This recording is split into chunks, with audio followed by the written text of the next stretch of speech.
大家好，我是麦克，今天跟大家来继续分享赛斯资料健康之道的第8章的第一部分。那这一章的标题是儿童的游戏、转世以及健康。那这一章从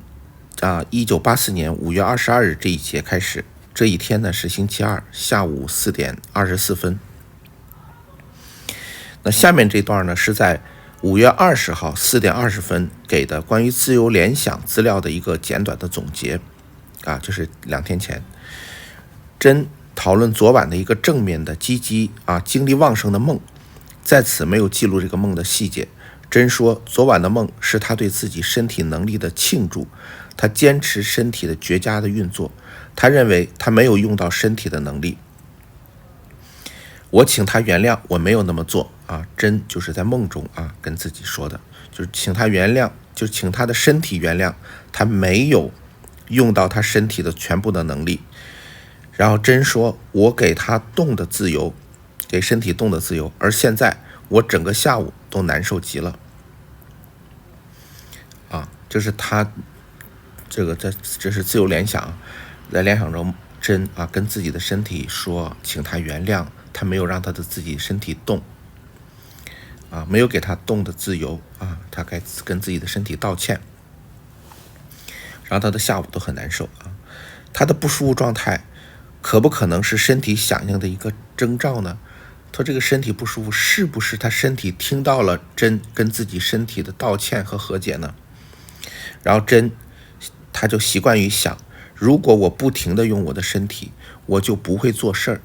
那样是歇斯底里的，因为现在我几乎不做这样任何事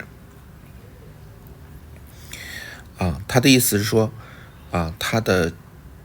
以前习于就是他以前会经常这样想。他说我不停地用我的身体，也就是说他身体会自由的运动，或者是给他自由让他动，那他是不是会到处去玩游玩而不愿意去写书干这些事情？不会做事的意思就是写书，他认为写书是做事的。对，他认为他以前认为如果由着他的身体去就是想干啥就干啥，想动就动，想出去玩就玩。真认为他自己是一个不安分的人，是没法好好的坐在书桌前去写书的一个人所以说如果他猜想，他信任他的身体，由着他身体动的话，他是不是会写不出任何书来而这种观点他也知道确实是歇斯底里的这种想法，那怎么可能？而他现在觉得这虽然这想法是歇斯底里的，但是他说另一个反面来说，他现在不让他的身体动，那他现在也写不了什么东西除了每天传递一点赛斯资料以外，他现在几乎每天什么都做不了了。他以前是自己可以写小说的，可以写自己的东西的他后面说因为现在我几乎不做任何事了他做不了了。所以说他以前认为信任身体，让身体到处去玩耍，那他就做不了正经事。那他现在不信任自己的身体，不让他身体去动，他也做不了任何事情。真现在就是处在这样的一种焦虑和这种后悔当中他不知道他的身体是否会完全恢复。你看他还不确定他对他的身体能否恢复他是不确定的。然而他真的相信他可以伸直他的断腿他的腿是可以重新伸直的。我反而建议他了解他好的左腿目前是在一个可以伸直的地位就是右腿虽然是不太伸直，左腿是好的呀。他没有想到那一点，他现在真的认为身体上的恢复是安全的他以前认为身体是不太可能恢复的。真感受到一些情绪，他拒绝去思考他很倔强的他知道那个情绪，但是他不想去考虑。他在他人生这么晚的时候在人生这么晚，你看这句话是有极强的暗示作用的也就意味着罗写下这句话的时候，他也知道真的时日不多了，否则他不会说在人生这么晚的时候其实50几岁对一个人来说很多时候，尤其对一些灵性成长的人来说50多岁的时候是刚刚觉悟的时候，是很正常的。包括孔子在内，他50才明白很多道理，叫50而知天命。所谓知天命的意思就是孔子是从50岁的时候才开始研究易经的。他研究完易经之后，他才明白，原来这个宇宙是这样子的。所以说很多人50岁开始真正开始自己的真正的这一生的时候是很正常的。而他这句话你看说的非常的诡异。他说他在人生这么晚的时候，那意思就是他已经到了这个快到终点的时候了。所以说冥冥中罗对真有一种直觉的感觉所以说这个东西很微妙虽然当然他写这句话的自己是不知道的。他才开始一些涉及他的存有的方案这到这么晚的时候才涉及到他存有的方案，就是在考虑他的那个真正的那个自己到底想干什么。他前面都是在小我的控制下在做的，就是小我认为这个必须得做点事儿才能活着否则自己活着就没有价值不做事儿活着没有价值而他做事儿就是包括写书传递资料，他认为既是反叛了天主教会，又是误导了社会民众他认为他传的这些东西不一定是对的因为从小在教会的这个受到的这个阴影让他觉得只要不追随教会去传播的那些内容他的这些东西都属于这个不正统的。所以这个就是他的小我在运作，他真正的没有跟他的大我在一起，跟他那个完全的让他的身体自由，也完全的让他的思想自由，也完全的信任和接纳他自己所作所为，他都没有做到。然后罗说，为什么真到了人生的这么晚的阶段才认识到这一点呢？才认识到应该不要去管小我的事情，只关注他自己那个存有，就是那个更大的自己考虑他的去实现他的价值呢？说这是我的问题引来的结果，他认为是可能的他问题引来了这样的一个结果就是什么结果？就是他的情绪这他前面感受到一些情绪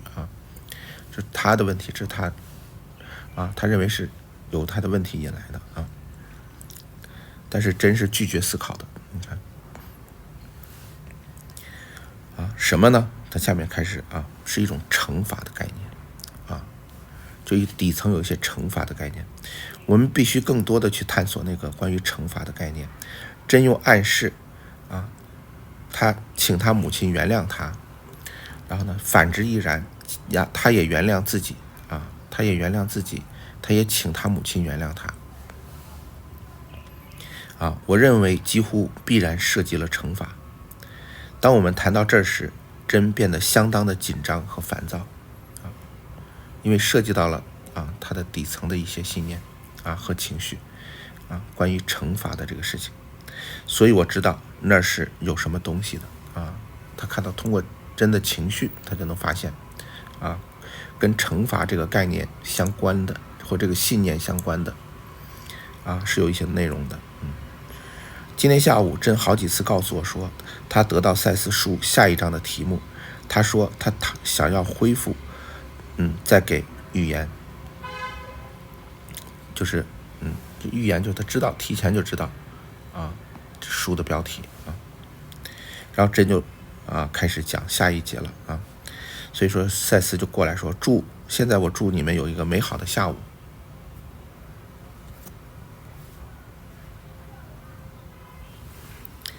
然后他说，赛斯午安他说我们将开始新的一章，标题是儿童的游戏、转世以及健康。然后他接着，请等我们一会儿。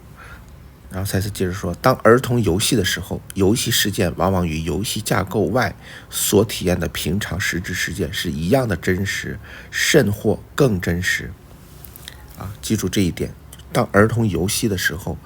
在游戏里面发生的这些事儿，往往和游戏体系之外的所体验的平常的真实事件一样的真实，甚至更真实儿童的游戏是当真的，不像成人啊。我们知道这是游戏就不好好玩，儿童把每一个游戏都当真的来玩他们是真的害怕，真的紧张真的投入其中。儿童在玩牛仔与印第安人或者官兵与强盗，有时可能变得像如果他们真的在日常生活中被陷入了那样的一种冒险里一样的被那个追逐或者追捕所吓到他说儿童在玩这种官兵和强盗的游戏的时候，或者牛仔与印第安人的游戏，都是追逐的游戏抓捕的游戏。他说跟他们在真实当中比如他在干了坏事被人追的时候比如说小朋友之间互相打闹的时候，真的抓他的时候他的感受和体验是一模一样的我不知道大家有没有玩过这样包括成年人，如果你玩过，比如说有一种叫 CS 对战就是模拟 CS， 就是每个人发一支模拟的枪有的是激光的，有的是彩弹的，然后分成小组模拟这个一种电脑游戏的游戏规则双方或者夺旗或者是保护什么东西的时候玩过的人我想有体会，没玩过你可能不知道我在讲什么玩过的人的体会就是非常的逼真那种心跳的感觉，那种怕被敌人发现，那种在地下匍匐前进隐蔽自己，然后跟小队小组一起完成任务的时候那种紧张刺激，跟真实的区别不大没啥区别。然后儿童更生动地运用他们的想象力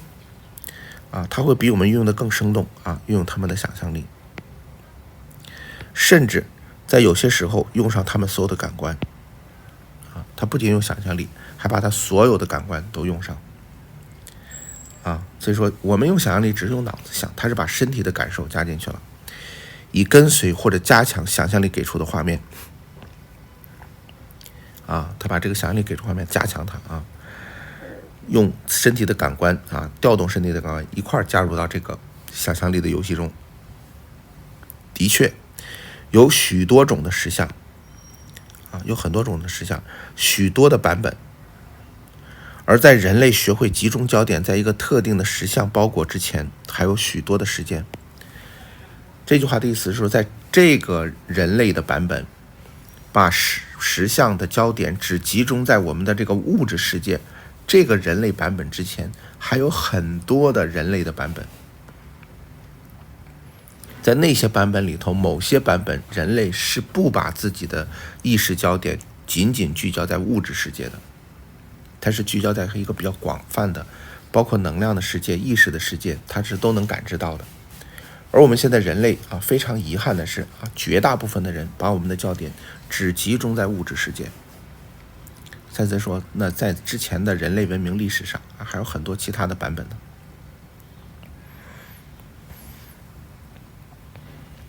他说，在你们如此做的时候就集中精力在一个特定的实相的包裹之前这样做的时候，他们随之以结构的方式运用他们的想象力。就这样的一种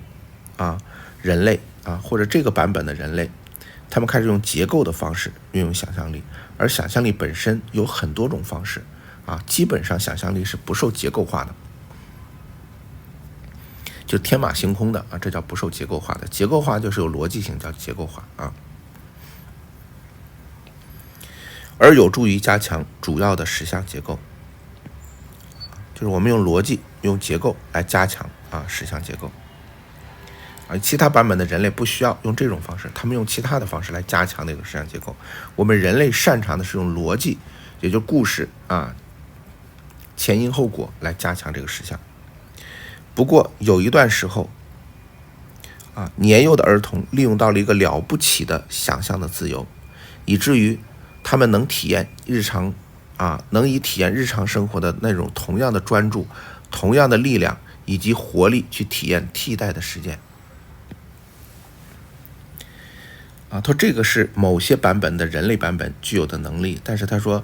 非常神奇的是，很多小孩幼儿年幼的儿童，就是幼儿，他是可以利用这样的一个能力的。什么能力他可以把他像日常生活中体验的那种同样的专注力、同样的力量感、同样的活力，去体验那种一个假的游戏或者一个小孩玩的那种游戏场景，或者想象出来的一个事件。他说，事实上，一个有力的白日梦一个强的白日梦，可能显得远较围绕着他的其他的日常事件要来得真实。是这样的如果你做过一个白天做过一清醒梦的时候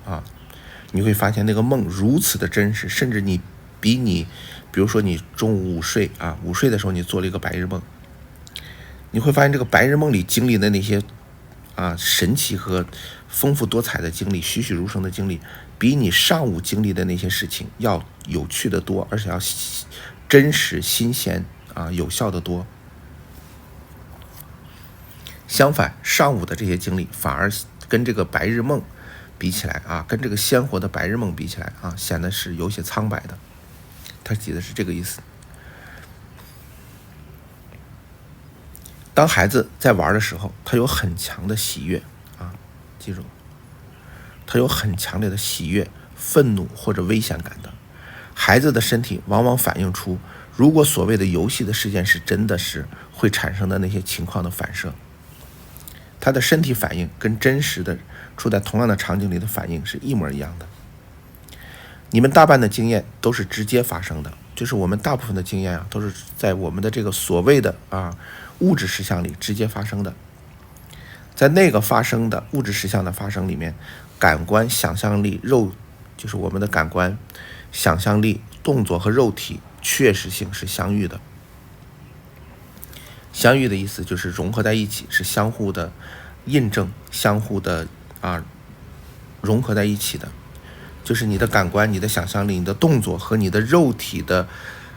感官的确实的反应，就是身体感觉的冷、热、疼痛、肌肉、心跳、流汗，这些身体的感受和你的想象的和动作是完全是一体性的融合在一起的。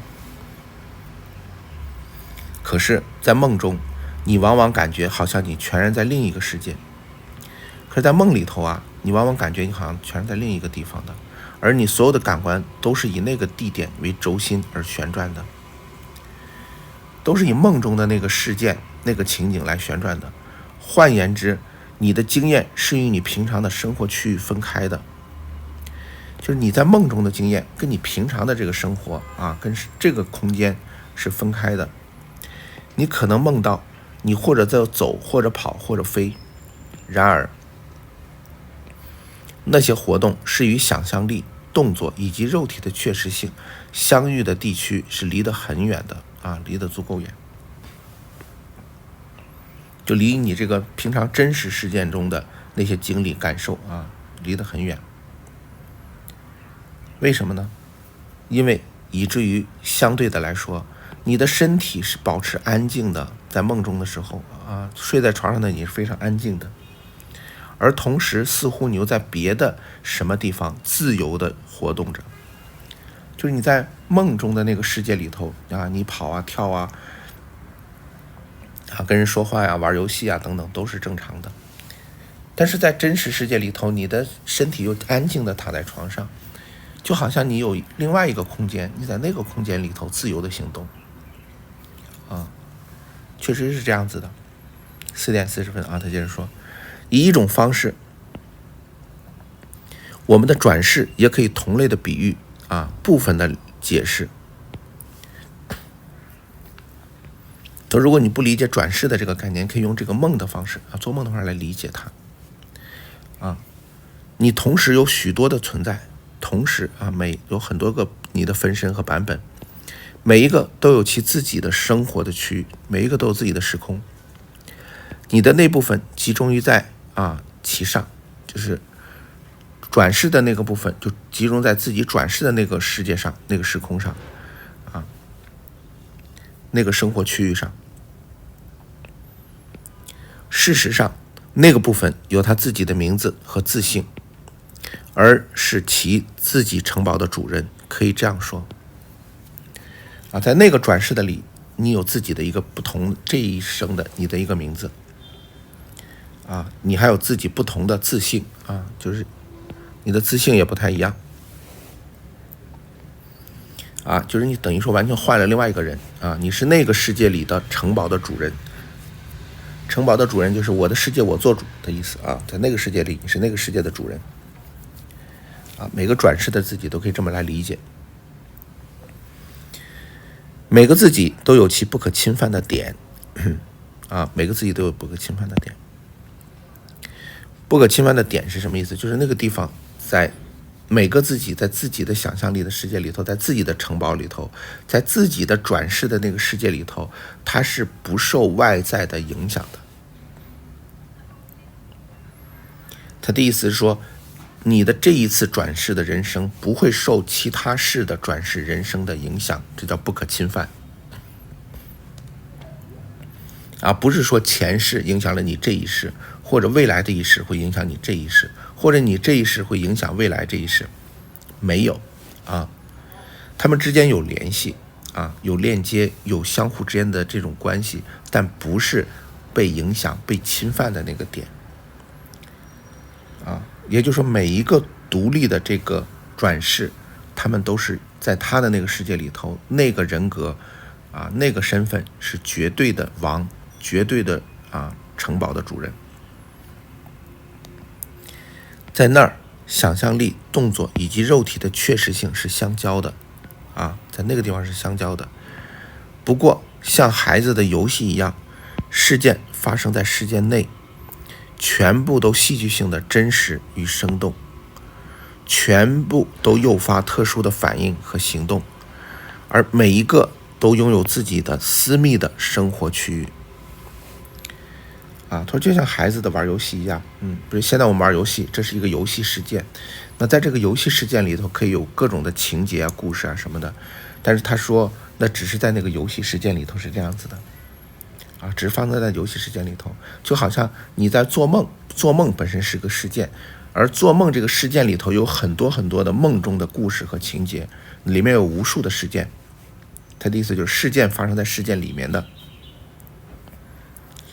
而每一个事件就像一个独立的时空一样，或者他把它叫做一个私密的独立的生活区域啊，或者是叫一个片段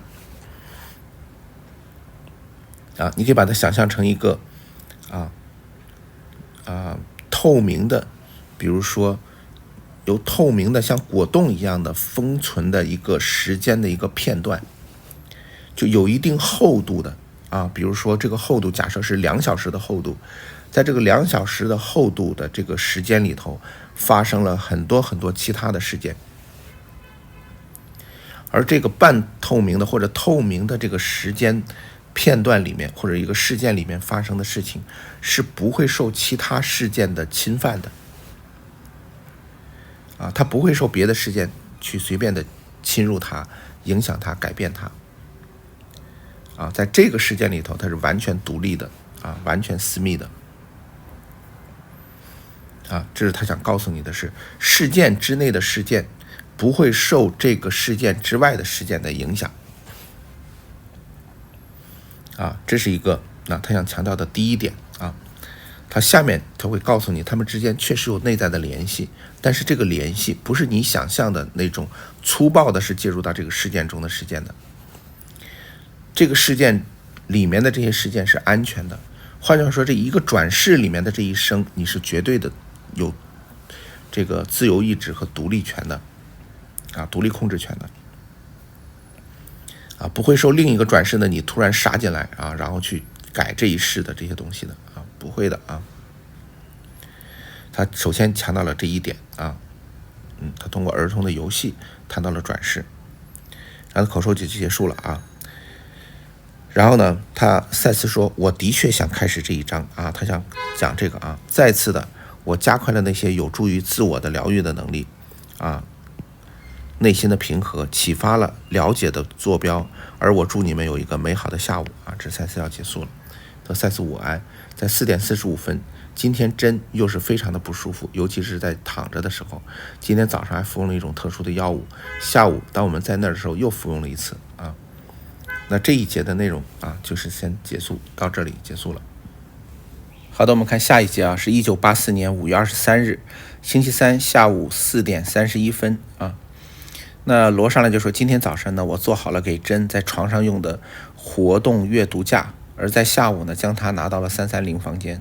珍能以某种方式用它，但不如我希望的那样好。不过呢，它有帮助，它有时仍很不舒服，而现在呢，是每4个小时就服用一次这种叫 Divocent 这个药他说现在呢，我再次祝你们有个美好的下午赛斯就直接来。他说我们将继续跟书有关的口授的内容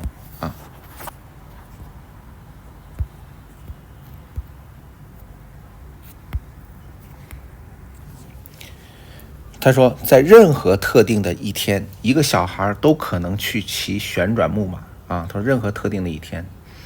一个小孩子都可能去骑旋转木马，同一个小男孩或者是小女孩也可能跨坐在一个玩具马上，而假装那个马是旋转木马的一部分他的意思是说，任何的一天里头，一个小男孩或者一个小女孩，他们很有可能是坐在一个旋转木马上就是那种公园里头游乐场的还有可能呢，他没有坐在旋转木马，他坐在一个家里的一个普通的就一个单个的小木马，但是呢，他可以把它想象成或者假装这个木马是连接在那个旋转木马上的一个木马也跟着一块转。他同一个孩子很有可能是在电视屏幕上看到一个旋转木马的一个影像一个视频在电视上或者在手机上，他也可能看到一个旋转木马的一个视频一个影像，或者被告以另一个孩子去游乐场玩了说某某某去游乐场玩了，而接着骑了旋转木马的这个事儿小明去游乐场骑了旋转木马了，而那个孩子将被旋转木马的直接体验完全吸引那个直接体验完全吸引住了他。男孩或者女孩的确可能同样全神贯注，或者更甚的想象他在骑这种弹簧木马，就是不论是看到这个画面，不论是听到别的小朋友去玩，不论是他自己真的在骑，还是他在骑一个在家里的单独的那个不会旋转的木马，不论这4种场景的哪一个，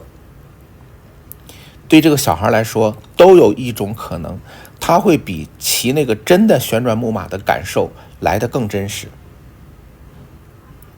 如果他的想象力足够丰富，如果他投入全部的情感在里面，对他甚至比真的骑那个旋转木马还来劲。他说当然，当孩子看电视上旋转木马的影像的时候，会有一些摄入看到电视上会有摄入，同时关于另一个孩子去游乐场玩的事儿就不会令他感到同样多的兴趣就是他看电视别人玩旋转木马，他有很多的代入感，但是听说隔壁小明去玩旋转木马，他的代入感就没有那么强他听说他说以多少同样的方式事件出现并反映在转世的这个存在上。他说我们转世的经历跟这个是类似的就是在其他的人的人生人生经历中都跟这个旋转木马的情况是非常类似的。所有的生生世世都发生在同时，就如假设的孩子之旋转木马的经验全都发生在同一天。他的意思就是说，假如这个孩子去游乐场骑旋转木马，和这个孩子在另外一天在家里骑普通的小木马，还有这个孩子在电视上看到别人骑旋转木马的这个画面，还是说他听说隔壁小明去骑旋转木马，假设这4个事儿4个场景发生在同一天的话，这就非常像我们的转世的人生。对于我们的转世人生，我们认为是有前生、有现在这一世和有来生，而在本质上来说，它们没有区别，它们同时都在发生着。也就是说，比如说，在你的前生有一次你是有骑旋转木马的经历，在这一世你没有骑旋转木马，你没有玩过，但是你骑的家里的爸爸给你买了个小木马。在未来的一生，可能你就带着虚拟的 VR 眼镜用虚拟现实的方式来体验旋转木马。但是这3个不同的体验都是关于旋转木马的体验，但是体验不同，但是这3个体验你可以把它理解成是同时发生的，就像这个小孩的体验的4种不同的场景，他们虽然出现在他人生的4个不同的时间点但是我们可以把它理解成，或者是真实的能够看到他们是同时发生的也就是旋转木马这件事儿是同时发生的。对，我不知道你能不能理解。我们举另外一个形象的例子，比如说我们在拍电影的时候，某一个场景中的比如说有个户外的场景或者是一个外景，那在这个电影中呢，可能会出现3次比如说在电影的开始、电影的中间和电影的结尾都出现了场景。比如说海边的这个场景，那电影的开始呢是男女主人公相遇的时候，那中间的时候呢是男女主人公的热恋的时候，那最后的结尾的时候呢，可能是男女主人公分开了、分手了，只剩下一个男主人公或者女主人公独自来到海边。假设这个海边的场景是有这么3个，在电影中会出现3个剧情，分别在不同的时间点上，但是在电影拍摄的时候，它是在同一天拍摄的这个导演不会傻到先拍了前面，拍到中间再去趟海边，然后拍到电影快拍完的时候再去趟海边，为了拍这3个镜头，导演是一口气在海边把这3个镜头全拍完了而这个演员他要经历从热恋从刚认识初相识到热恋到最后分手这3个不同的情感的经历，但是就是同一天发生的。等电影播出的时候，却像是这个男女主人公经历了他们的情感的从开始到结束的一个完整的过程。我这样的例子能让你明白在你的生生世世的转世的人生当中，很多场景它出现，暗示着在你另外的转世人生里头也有跟这个主题相关的事件的发生他把这种称之为一种渗入或者是一种摄入，或者是一种内在的这种关联就是我想跟你讲清楚这件事情它是怎么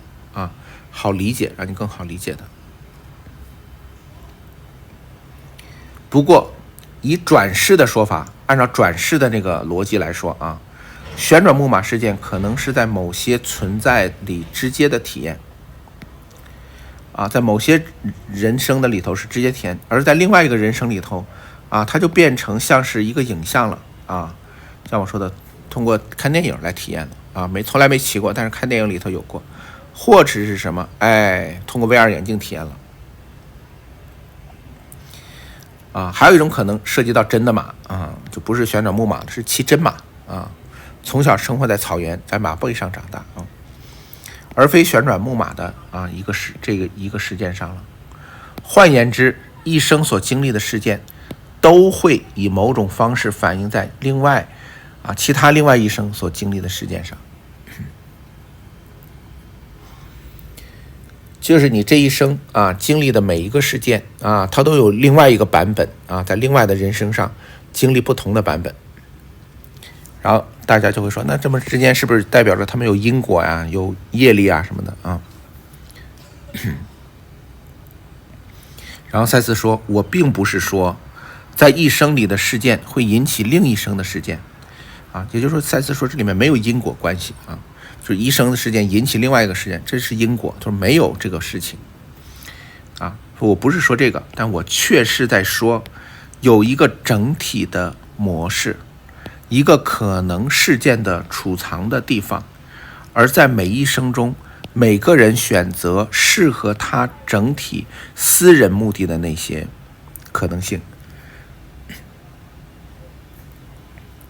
赛斯说，我并不是说这一生经历的事情引起另外一生的一些事情的发生，就好像他们之间有因果关系一样。赛斯说没有不是这个意思。但是赛斯说，我想告诉你的是，在这个事件，比如说旋转木马这个事件中，有很多种可能性，而这一生你选择哪个可能性让它发生，是完全依赖于你的整体的和个人的目的。整体的就是一个更大的存有的，个人的就是你这一生的在这一个事件是符合这两个同时满足他们两个的需求的。你说他为什么能够同时他就是能够同时。就好比说，他不仅能够满足他们俩，还能满足其他人的。也就是在价值完成这个层面上，他不仅能够完成自己的价值完成，也能完成那个更大自己的价值完成，也能完成其他的个体的价值完成。就这么一个关系，是一个可能性的集合。然而那些生生世世将是相连的，生生世世他们内在又是连在一起的就是这样的一种关系所有的可能性都在，你选择哪个，根据你这一生的自身的需求，也根据你更大的存有的他的意图同时也就是高我和小我的共同选择。我们说的这个简单粗暴一些一个个人在一次生命中可能有一个严重的疾病。举例子在另外的一生中，那一个事件可能变成一个不舒服的一个梦魇就是总做噩梦，梦中自己得了重病了在某一生中他真的得了这个病。而在另外的一生中，那个人可能有一个好朋友患上了同样的病，他没得，朋友得了他一直跟这个病打交道。而在另外一生中，那个人可能决定做一个医生，给同样的病找到一个原因以及一个治疗的方法他就举例子就关于这个生病这件事有很多各种可能的版本但是这个主题都是围绕这个病的体验而来的。他是换不同的角色体验，自己作为这个病的病人，自己作为这个病的病人的朋友自己作为这个病的治疗医生，自己作为一个梦中自己得了这样重病的一个做梦的人这4种场景都有可能不过并没有人命中注定要为另一个生所犯下的任何罪而受苦。这里他提到了，他说不会有人因为别人就是自己在另外一个人生的转世当中犯下的任何的罪而受苦，就是我们平常说的这种业力或者是这种因果或者报应，这个是没有的没有这回事只是说可能性会有。在任何一生中，一个人自己存在的理由和目的都可以在那个生命那一生的本身里面直接找到。他任何一生一个人存在的理由和目的都在那一生里就直接找到，不要扯前世不要扯过去往生往事什么轮回这些事情。什么意思呢？就是说你这一生发生了很多的事情，这每一个事情都是那个事情的众多的可能性版本中的一个，而你为什么选择这个可能性的版本让它出现在你的这一生里头，是因为它符合你这一生的目的，就是你这一生的意愿，而这个理由就在你这一生里面。你不要说上一生前一世或者再前一世跟这没有关系。人家那一世选择人家那个版本，就是人家那一生的那个人格片段，他就想选择那个版本，想去体验那个。而你选择了这个版本，就是因为你选择了是这个啊，不是说他选择了好的，剩下的都是不好的给你了，或者是那一人选择了那些不好的，剩下好的给你了，跟这没有任何关系啊。他这里想说的是这个意思啊，不要去找那些很奇怪的那些理由啊。然后停顿良久，最后这句话回想了我给梦进化与价值完成所写的一篇的随笔里头啊，就呼应了他的一个那一点。然后赛斯说口授就结束了，在4点48分啊，他说我祝你们有一个最美好的下午，即使课程很短啊，这个课即使很短，我也想继续口授，再次的启动加快你们自己的疗愈的潜能，并促进幸福和平安心境的那些坐标这课很短，但是还是很有意义非常重要啊。4点49分，真说我想就这样了在我替他转到左侧前，他抽了一根烟，他不是很舒服，他不舒服。好了，关于我们第8章的第一部分的解读就到这儿了。这里面前面讲了一个转世的一个观点，通过一个孩子的游戏和一个我们都能理解的一个玩旋转木马这样的一个比喻让我们能理解这种转世的这种之间的关系，然后这样他能才谈到后面跟健康和疾病的关系。因为很多人都认为自己的生病是有前世的，或者是由这种因果业力报应而来的，而这里面赛斯是把这个事情说得清清楚楚明明白白，跟那个没有一丁点关系，只是众多可能性的选择而已，也是基于自己的意愿和目的没有别的。好了，关于这部分就到这儿结束了，那谢谢大家的收听，祝大家都有神奇而美好的一天。